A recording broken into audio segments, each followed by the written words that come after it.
الاهلي بيكتسح سيراميكا بخماسيه في بدايه الدوري وبدايه موسم جديد.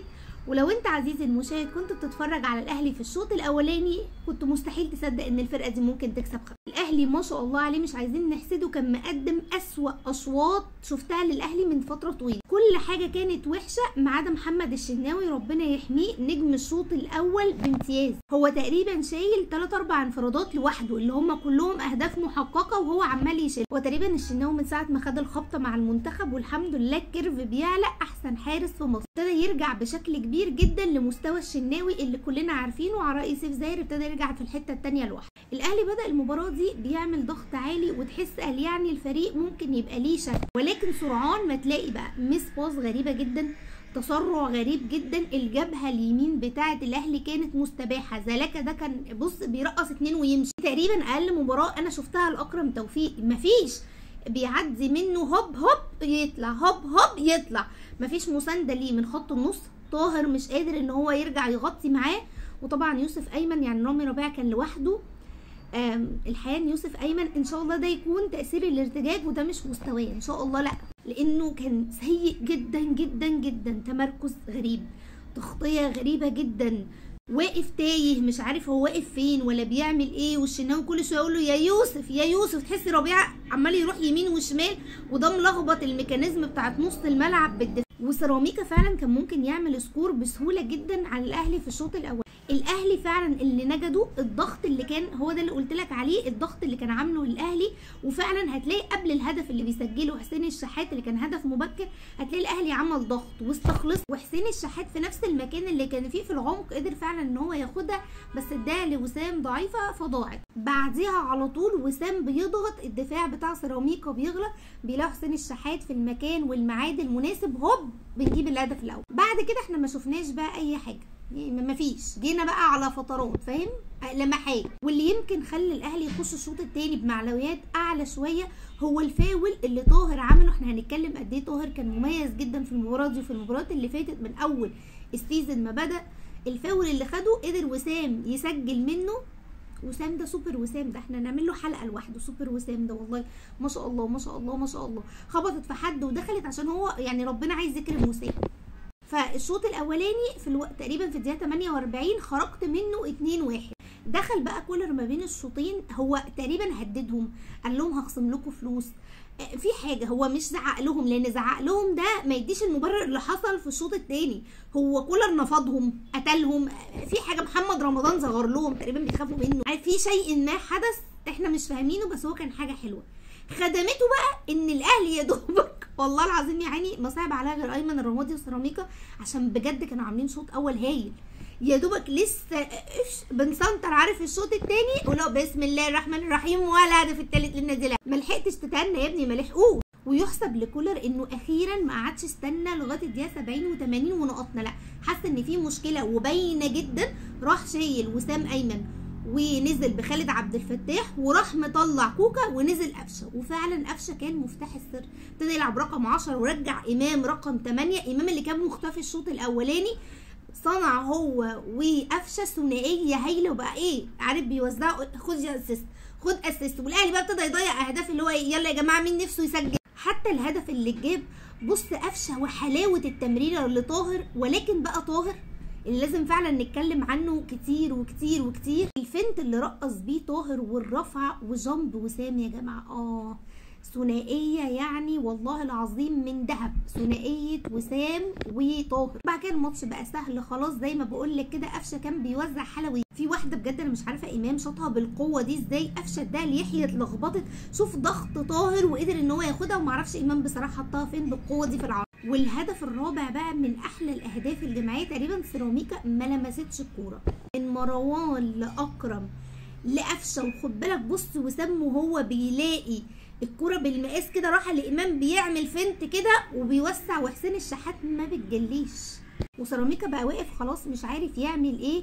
والجون الخامس بيجي يا جماعه عارف لو هنا ساسكت قليلا احتراما لحلاوه الجون الخامس. انا حلاوته في ازاي وسام ما شاء الله بيضغط على المدافع وخدها طاهر واداها له، وبعدين ازاي بجد هو وقف وتقل وقال لك ان هو كان عايز يلاقي حسين الشحات، لقى جابها مقفوله بيمينه، الفنت مش طبيعي، حلو حلاوه لطاهر اللي يستحق فعلا كان يجيب 5 الاهداف عشان يبقى 5 علينا من اللعيبه. فالمباراه دي مقسمه قسمين، قسم الاهلي محتاج يشوف بجد لان احنا كمان ياسر لسه مصاب واشرف داري لسه مصاب، والمستوى بتاع يوسف ايمن يقلق قوي. انا مش عارفه الصراحه ده مستوى لمباراه ولا ايه اللي هيحصل، بس الثنائيه دي لو اتكررت الماتش اللي جاي ممكن تسبب مشاكل كبيره جدا. انا عايزه اقول لك حتى الوقفه في الركنيه لو بصيتوا عليها واقفين متمركزين الاهلي غلط تايهين، ركنيه اتلعبت وراحت لبيكهام واقف لوحده، مفيش رقابه، مفيش اي حاجه. في كوره اتلعبت والله العظيم غير طبعا من الانفرادات، الشناوي بيصدوا عمال يزعق لهم، عمال يقوم يقول لهم في ايه يعني ارحموني. فده كان الاهلي الشوط الاولاني، الاهلي لازم يعالج النقطه دي لانه لسه ياسر واشرف هيفضلوا غايبين. فهل بقى يلعب بخالد عبد الفتاح ولا هل وسام ايمن هيتغير؟ بس الكوره لازم يشتغل عليها قبل مباراه دي. الناحيه الثانيه كده في بعض اللاعبين يستحقوا ان انت تتكلم عنهم وتديهم حقهم، وبعض اللاعبين لازم يركزوا اكتر. طبعا الشناوي خلاص احنا اتفقنا ان هو شالنا طول الماتش وعبر بينا لحد ما سجلنا ال5 اهداف، شابوه 10 على 10، محدش يفتح بقه مع الشناوي.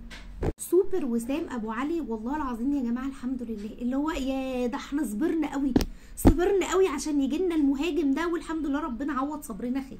ما شاء الله عليه، فاولات بيشوط وبيسجل منها، عرضيات هايله وبياخد الجامب رائع، ازاي كمان بيصنع مع الفرقه وبيشتغل وبيعمل اسيستات تحفه، ازاي بيضغط على المدافع وبيربكه وبيلعب كمان على التوقع وبيقدر ان هو يسجل اهداف زي ما شفناها الماتش اللي فات. بصراحه وسام فارق وهو احسن مهاجم في مصر بفرق كبير يا جماعه عن اقرب حد ليه، يستحق 10 من 10 وكان لازم يستحق فعلا نجم المباراه ونجم كل المباريات. خد قلبنا يا وسام، احنا مستغنيين عنه خلاص.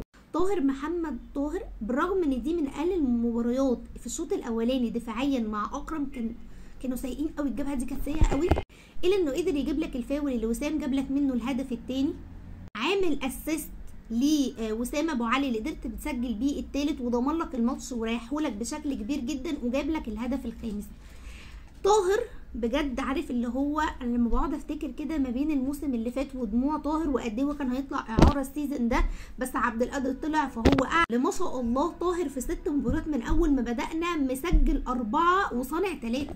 طاهر لسه عنده كتير قوي ولسه ما جابش ربع المستوى اللي كان بيلعب بيه فعليا مع المقاولين. عارفين طاهر بيعيبه حاجه واحده مهمه قوي، طاهر كده تحسه مزاجنجي، اللي هو ممكن يديك اداء هايل ويلعب، كان عامل مع اكرم توفيق جابها كويسه جدا، او لو دخل في العمق فانهم قعد تاو ورضا سليم دك تمام، ويبتدي يرقص 1 و2 وياخد فنتات، تيجي بقى ارفع يا طاهر اللمسه الاخيره انت ونصيبك، يا يرفعها حلوه زي اللي رفعها لوسام يا تلاقي مفيش وبيديها الناس احنا مش شايفينهم اصلا. اهم حاجه عند طاهر بجد ان هو يكمل ويكون عنده الاستمراريه. حسين الشحات طبعا جايب جونين ولا احلى، وعارفه لو فتحت بقي الناس هتاكلني، ولكن في نقطتين بجد اتردوا علينا بهجمه مرتده بسبب فزلكه حسين الشحات الزياده، اللي هو داخل في وسط 3 ومصمم انا هخش في وسط ال3 وهلا. طب هتباصي لمين؟ باصي اخلص، مش لازم تخش يا حسين في وسط ال5 وهتطلع انت كسبان. الكتره بتغلب الشجاعه حتى يا سيدي، والكورتين اتهضوا يعني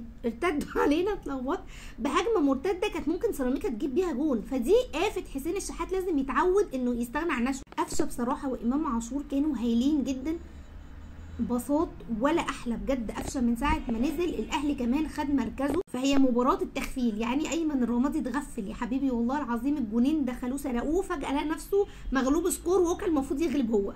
لسه الفريق طبعا في الاول، مبسوطه جدا باداء طاهر قوي، يعني وسام ده طبعا ان شاء الله ربنا يحافظ عليه، ده الاداء المعتاد. مبسوطه جدا بطاهر، ان شاء الله عايزين منه اكتر واكتر.